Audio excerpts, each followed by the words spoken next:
So, true or false? Exercise can erase a bad diet. False. Exercise cannot erase a bad diet. Here's a fun fact. For a 180-pound person to burn off a Starbucks toasted white chocolate mocha, they would have to walk 2 miles per hour for 2 hours and 35 minutes. Wow.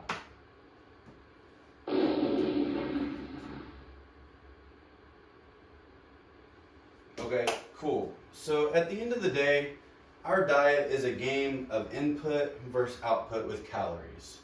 We're constantly putting in and getting out via exercise and taking in calories through food. The goal for us as humans is to find a balance. So when we have a bad diet, this usually consists of too much calorie intake. So what are some short-term and long-term effects from consuming too many calories? Alright, so I have a couple tables right here. Let's go over some short-term effects. Some short-term effects of consuming too many calories would be having to do with the esophagus. So it fills with extra acid from the stomach, resulting in heartburn. And then we have the heart. So this speeds up as our metabolism increases to digest extra food. Then we have the stomach. This expands beyond its normal size to adjust to the large amount of food that we're intaking. Our liver and pancreas start to work harder to secrete extra hormones and enzymes to break down the food. And then our intestines. They absorb macronutrients, vitamins, and minerals for energy and fat. And then let's compare that to long-term effects. We have development of insulin resistance in the brain, reduction of POMC neurons in the hypothalamus, increase of oxidative stress, induction of cognitive dysfunction, induction of neuroinflammation, so inflammation of our brain, and then we have development of protein aggregates, induction of mitochondria abnormalities, and reduction in level of trophic factors.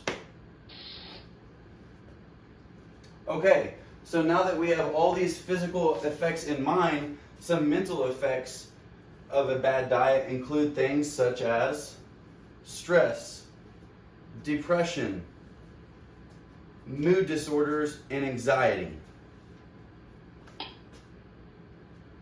Man, isn't exercise hard enough? Imagine trying to go to the gym with all these kinds of mental things going on, fighting against you. Exercising is always beneficial for us.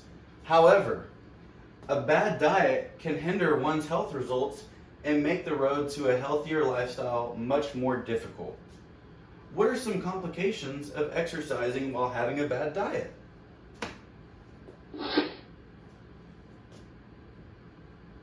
Okay, so some complications of exercising with a bad diet include low energy levels, so you'll feel a little sluggish like our friend here, lack of motivation, shortage of nutrients resulting in higher chance of sickness and injury.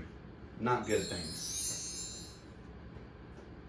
Okay, so what are some good calorie suggestions and what are some good exercise suggestions?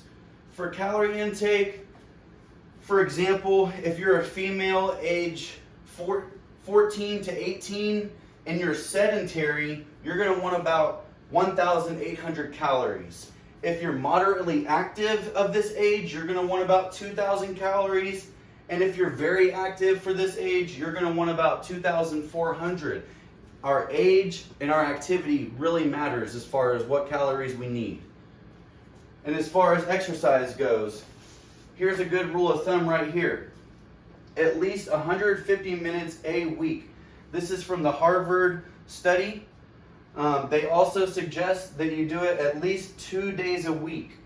These are things such as biking, running, swimming. Okay, And to sum it all up, I want to first talk about this plate right here. This is what a good diet plate looks like. You have half the plate is fruits and veggies, a quarter of the plate is proteins, a quarter of the plate is grains, and then you have some dairy in there as well. 3 things that I got from this presentation are that a bad diet hinders the results of exercise. Also, exercise helps us physically, while a bad diet negatively affects the way our body functions, such as our organs. Another thing I noticed was a good diet is beneficial towards having a healthy mental state. Awesome. Thank you so much.